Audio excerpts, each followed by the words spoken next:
I woke up in the middle of the night and felt someone breathing right next to me. But I live alone. At first, I told myself I was half asleep. The room was pitch black, but the sound was clear.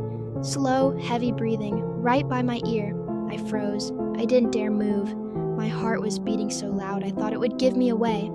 Then, my mattress dipped, like someone shifted their weight. The air turned cold and the breathing grew louder, right on my neck. I whispered, "Hello?" No answer. The blanket slowly started to slide off me, inch by inch. I grabbed it back, but the pull on the other end was stronger, like invisible hands were tugging. My phone was on the nightstand. I reached for it, shaking, and turned on the flashlight. But the second the light hit my bed, it was empty. No one there. Just me. Relieved, I almost laughed, until I noticed something that made my blood run cold. Subscribe for part 2.